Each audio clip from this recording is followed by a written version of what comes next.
नमस्कार। Today Bihar news देख रहे हैं आप। मैं हूं आपके साथ प्रकाश सिंह। बिहार की राजनीति के लिहाज से आज की तारीख एक अहम तारीख थी, क्योंकि बिहार में महागठबंधन की बैठक जो है वो खत्म हो गई है और ये तीसरी बैठक थी। उस बैठक में जो कुछ भी निर्णय लिए गए हैं ये सब तो बताएंगे ही बताएंगे, लेकिन महागठबंधन के अंदर जो सबसे बड़ा फैसला हुआ है वो पहले आपको जानना जरूरी है।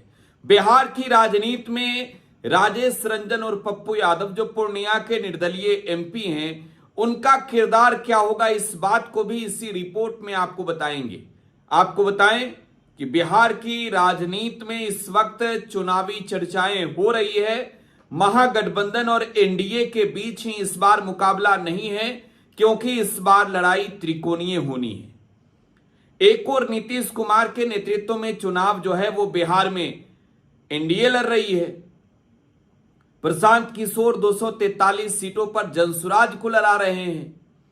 लेकिन सबसे बड़ी बात यह कि महागठबंधन का चेहरा कौन होगा, इस बात पर सस्पेंस था। कांग्रेस के नेताओं को ऐसा लग रहा था कि बिहार में हम आरजेडी से ज्यादा ताकतवर हो गए। बिहार में राष्ट्रीय जनता दल के खिलाफ ही चुनाव लड़ जाते हैं। बिहार में कांग्रेस को इस बात का उम्मीद हो गया था कि अब हमारे पास कुछ सितारे आ गए हैं, उन सितारों को जमीन पर लाने का वक्त आ गया है।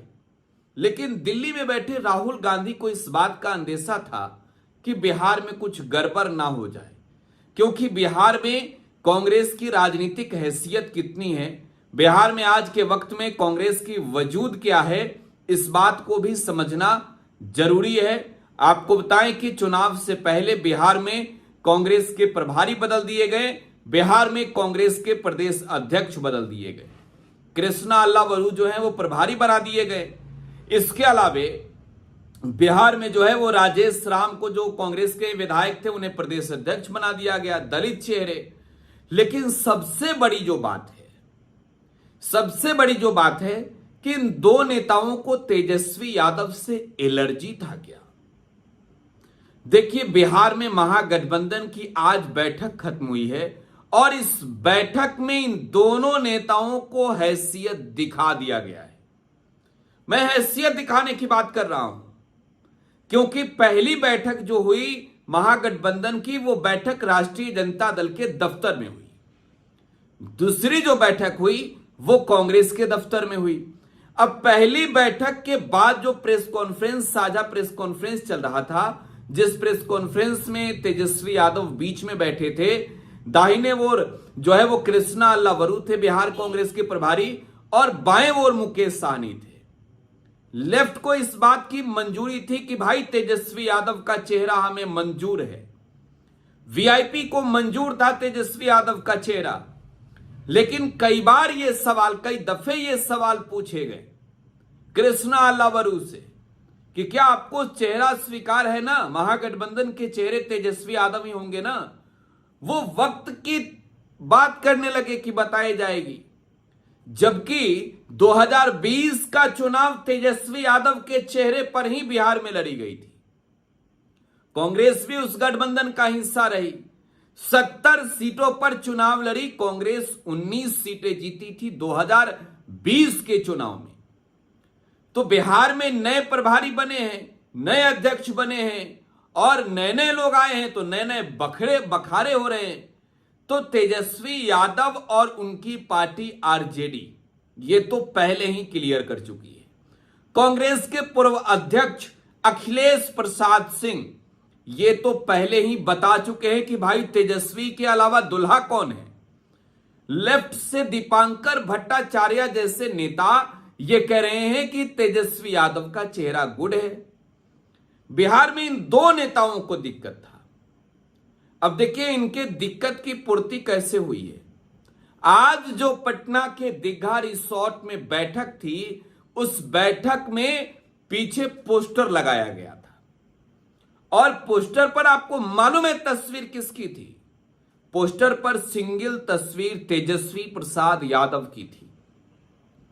उस पोस्टर में कृष्णा अल्लावरू नहीं दिख रहे थे, उस पोस्टर में राजेश राम नहीं दिख रहे थे, उस पोस्टर में मुकेश सहनी नहीं दिख रहे थे, दीपांकर भट्टाचार्य नहीं दिख रहे थे। हाँ, इनके पार्टी का सिंबल जरूर ऊपर लगाया गया था, लेकिन यह संदेश दे दी गई है कि भाई चेहरा तेजस्वी यादव ही हैं, इनके अलावा कोई और चेहरा नहीं है। और आज देखिए, आज की बैठक से पहले भी जब बयानबाजियां शुरू हुई, जब चर्चाएं चली इस बात को लेकर, तो महागठबंधन में शामिल घटक दलों के नेताओं ने ही क्लियर कहा कि भाई तेजस्वी ही चेहरा होंगे। तो आज की बैठक में स्पष्ट तौर पर पोस्टर लगाकर यह संदेश दे दी गई है कि कृष्णा अल्लावरू हो या फिर राजेश राम, बिहार में कांग्रेस के जिन नेताओं को लगता हो कि उनकी हैसियत बहुत बड़ी है, वो तय करेंगे, तो वो अपनी राजनीतिक हैसियत समझ लें कि ये बिहार है। बिहार में कांग्रेस की हैसियत यह है कि आरजेडी के खिलाफ एक जगह पर उपचुनाव लड़ी कुशेश्वर स्थान में 3000 के करीब वोट आकर सिमट गए, जबकि स्टार प्रचारक कांग्रेस की ओर से पप्पू यादव जैसे नेता थे। तो बिहार की राजनीति है भाई, तेजस्वी हो या आरजेडी, इन दोनों की धारा एक है।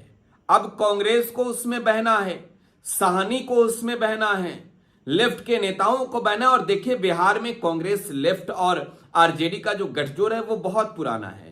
ये नए नए मेहमान बनकर कभी कभी मुकेश साहनी आते हैं, चले जाते हैं, और साहनी की जो राजनीतिक शुरुआत है वो भाजपा के साथ हुई है। और इस बात को तेजस्वी यादव भी बखूबी समझते हैं। इन्हें डिप्टी सीएम बनने का ख्वाब है, लेकिन असल में ये जब भी चुनाव लड़े, दो चुनाव ये हार चुके हैं। एक बार पिता से हारे और दूसरी बार उनके बेटे से हारे।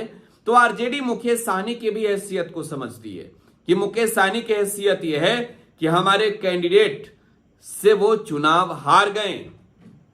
अब जरा समझिए कि अब तेजस्वी यादव का चेहरा है भाई। इधर बिहार में ही, पटना में ही एक और बैठक हुई राजेश रंजन और पप्पू यादव के नेतृत्व में जन अधिकार पार्टी लोकतांत्रिक के पूर्व पदाधिकारियों की। क्योंकि आपको मालूम है, पप्पू यादव ने तो अपनी पार्टी का विलय कर लिया है, कांग्रेस के साथ उन्होंने अपनी पार्टी का मर्जर कर लिया। और ऐसी स्थिति में जो उनके पदाधिकारी हैं वो अब कहां जाएं?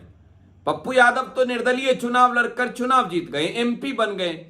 और पप्पू यादव की छवि देखिए, बिहार में एक बड़ी छवि है, लेकिन असल में अगर पूर्णिया से आप बाहर जाएं तो वोट ट्रांसफर कराने की हैसियत पप्पू यादव की छवि में नहीं दिखता है। मैं मधेपुरा की बात करूं, जब पप्पू यादव चुनाव लड़े तो मात्र 18,000 वोट आया। पप्पू यादव जब लोकसभा लड़े तब भी हार गए। देखिए, पप्पू यादव निर्दलीय बड़ा सूट करते हैं, तो वो निर्दलीय चुनाव जीत गए। अब पप्पू यादव के पीछे बिहार में जो है वो नेताओं की एक बड़ी फौज है। अब वो फौज कहां चले जिन्हें 2020 का चुनाव तो अपने सिंबल पर पप्पू यादव ने हरा दिया। अब देखिए, एक बड़ी बैठक हुई है पटना में, और आपको एक बड़ी खबर मैं दे दूं, जिस तेजस्वी यादव के नाम से, जिस लालू यादव के नाम से पप्पू यादव का नफरत था, उनके बयानों से स्पष्ट हो रहा था, अब वो पप्पू यादव, तेजस्वी यादव और लालू यादव के नाम का माला जपेंगे इसी बिहार के चुनाव में।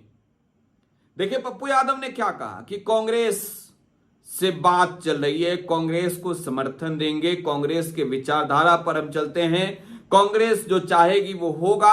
अब सवाल ऐसे में यह है पप्पू यादव से कि क्या अगर आप कांग्रेस के साथ तब तैयार हैं कि कांग्रेस से उनकी बातें हो गई। एक इंटरनल खबर यह भी है कि कांग्रेस ने पप्पू यादव को यह भी कहा है कि आपके कुछ ऐसे प्रत्याशी हैं जो बेहतर तैयार हो तो चुनाव लड़ने के लिए, तो उनकी एक लिस्ट भी आप दे दीजिए।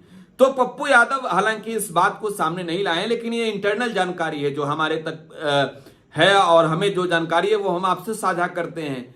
तो पप्पू यादव के को लेकर एक बड़ा सवाल, सबसे बड़ा सवाल यही है कि क्या उन्हें तेजस्वी यादव का चेहरा मंजूर होगा। और ये सवाल आज पत्रकारों ने प्रेस वार्ता के दौरान पप्पू यादव से पूछ भी लिया कि बताइए ना पप्पू जी, आपको चेहरा मंजूर है। तो उन्होंने कहा कि जो कांग्रेस को मंजूर है वो हमको मंजूर है।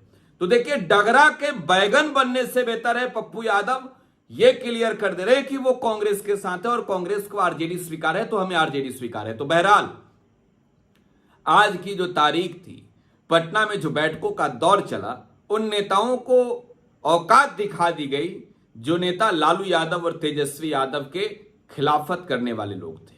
अपनी प्रतिक्रिया कमेंट बॉक्स में छोड़े जाइएगा। फिलहाल आप टुडे बिहार न्यूज के साथ बने रहें। धन्यवाद।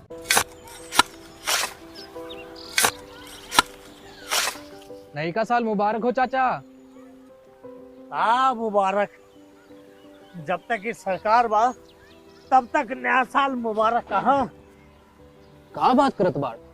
बात ई बा, साल चाहे नया होके दिन चाहे, हमार जिंदगी में तो बस दुख है, दुख बा। बाढ़ के समस्या 10 का 10 बा।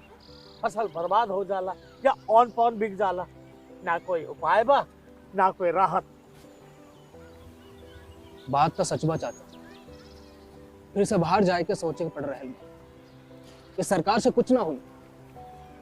कबू कबू तो लागेला हमरे मजदूरन की जिंदगी में कोनो नया साल सच में मुबारक हुई। नया साल तो तब मुबारक हुई जब नई सरकार आई। बात तो सही बा चाचा। नया साल, नई सरकार, नया संकल्प, नया बिहार।